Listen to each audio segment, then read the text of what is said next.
আর কদমে আমি সিজদা দিতাম, এজন্য আমি নামাজ না পড়ার কারণে জাহান্নামে চলে এসেছি, জাহান্নামের কাতারে আমি শামিল হয়ে গেছি। বলেন তো প্রিয় মুসলমান, জাহান্নামে যাওয়ার এক নাম্বার কারণ যেটা, সেটা কি বলেন তো? আপনারা বলতে পারবেন? নামাজ আদায় না করা। মনে রাখতে হবে আপনাদেরকে, নামাজ যদি আপনি আদায় না করে কবর দেশে যান, আল্লাহ রাব্বুল আলামিন কুরআনুল কারীমের মধ্যে স্পষ্ট করে বর্ণনা করেন, ইয়া আইয়ুহাল্লাযীনা আমানুত্তাকুল্লাহা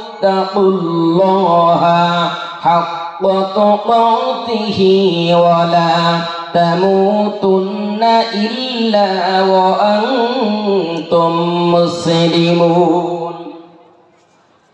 যারা ঈমান এনেছে আমি আল্লাহর উপরে বিশ্বাস করেছে, আমি আল্লাহর উপরে পরকাল দিবসের প্রতি যারা বিশ্বাস স্থাপন করেছে, আমি রব তোমাদেরকেই ডাকতেছি।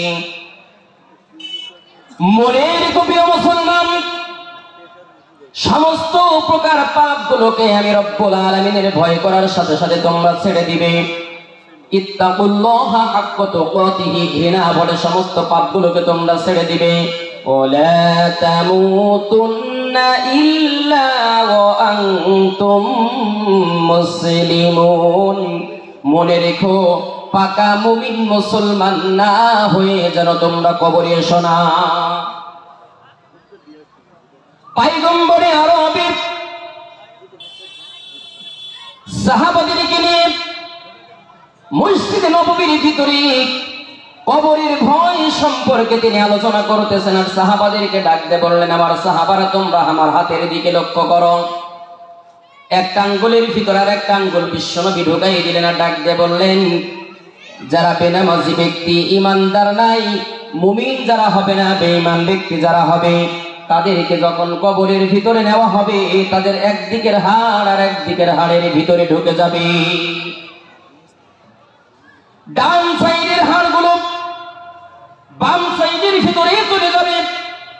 এই কথাটি আম্মাজান খাদিজা রাদিয়াল্লাহু তাআলা আনহা শুনলেন, কান্না শুরু করলেন, তিনি ভয় পেয়ে গেলেন। পয়গম্বরে আরবি খাদিজা রাদিয়াল্লাহু তাআলা আনহার ঘরে গমন করলেন, প্রবেশ করলেন। লক্ষ্য করে দেখলেন তখনও পর্যন্ত খাদিজা রাদিয়াল্লাহু তাআলা আনহা থরথর করে কাঁপতেছেন, কান্না করতেছেন। ডাকতে বললেন, খাদিজা তুমি কেন কান্না করো? খাদিজা রাদিয়াল্লাহু তাআলা আনহা পয়গম্বর আরবিকে লক্ষ্য করে বললেন, ইয়া রাসূলুল্লাহ, ইয়া হাবিবাল্লাহ, আমি লক্ষ্য করে দেখলাম, আমি শুনতে পেলাম আপনি মসজিদে নববীর ভিতরে সাহাবাদেরকে নিয়ে আঙ্গুলের ভিতরে আঙ্গুল ঢুকাই দিলেন, আর ডাকতে বললেন, যাদের ঈমান আমল ঠিক নাই, বেআমল ব্যক্তিগুলো যারা কবরের ভিতরে যাবে, ওদের ডান দিকের হাড়গুলো বাম দিকের হাড়ের ভিতরে চলে যাবে। কবরের আযাব তাদের শুরু হয়ে যাবে। ইয়া রাসূলুল্লাহ, আমি খাদিজা, আমারও কি মৃত্যু হবে? আমারও কি মৃত্যু বরণ করা লাগবে? পয়গম্বরে আরবি মুস্কি হাসি দিয়ে ডাকতে বললেন, খাদিজা, পৃথিবীর প্রত্যেকটা প্রাণীকে একদিন মৃত্যুর স্বাদ গ্রহণ করা লাগবে।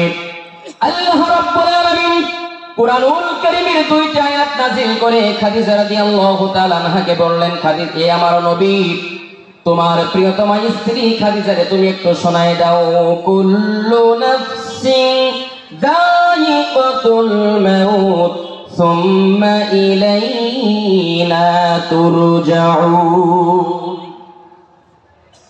প্রত্যেকটা প্রাণীকে মৃত্যুর স্বাদ গ্রহণ করা লাগবে এবং প্রত্যেককে আল্লাহ রাব্বুল আলামিনের কাছে প্রত্যাবর্তন করা লাগবে, ফিরে যাওয়া লাগবে। বলেন তো প্রিয় মুসলমান, আমাদের মৃত্যু বরণ করার পরে কার কাছে আমাদেরকে ফিরতে হবে? জবান ছেড়ে বলেন, আল্লাহ রাব্বুল আলামিনের কাছে আমাদেরকে ফিরতে হবে। এটাকে একটু অবিশ্বাস হয়। সমাজের মধ্যে যারা অনেকেই মনে করে আমাদের বাপ দাদা বা বাপের দাদা বা দাদার দাদা আজ থেকে 200 বা 300 বছর আগে মৃত্যুবরণ করলো, আমাদের ওই বাপ দাদা চাচাগুলোরে কেমনে আবার 500 বছর পরে একত্রিত করা হবে? তাদের তো হাড় হাড্ডির কোনো ঠিক ঠিকানা নাই। অনেকের ভিতরে এমন ধারণা থাকতে পারে। তবে একটা বিষয় আপনাদেরকে বলি প্রিয় মুসলমান, আমাদের কোনো আকৃতি ছিল না, আমরা মানুষের কোন আকৃতি আমাদের ছিল না। এক ফোঁটা নাপাক পানি থেকে যিনি আমাদেরকে মৃত থেকে যিনি আমাদেরকে জীবিত করলেন, আবার তিনি আমাদেরকে মৃত করবেন, এই মৃত থেকে আবার যে তিনি জীবিত করতে পারবেন এতে কোনো সন্দেহ নাই, সন্দেহ নাই। চিৎকার দিয়ে বলেন ঠিক না বেঠিক? সংক্ষিপ্ত আকারে বলি, আমাদের জাতির পিতা ইব্রাহিম আলাইহিস সালাম আল্লাহ রাব্বুল আলামিনের কাছে একদিন প্রশ্ন করলেন, রাব্বুল আলামিন, আমার জানতে বড় ইচ্ছা হয় আপনি আমার মৃত ব্যক্তিগুলোকে একত্রিত করবেন। রব, আমার একটু বাস্তবতাটা দেখতে ইচ্ছা হয়। আল্লাহ রাব্বুল আলামিন ডাকতে বললেন, ইব্রাহিম, তোমার কি বিশ্বাস হয় না তোমাদেরকে আমি একত্রিত করব?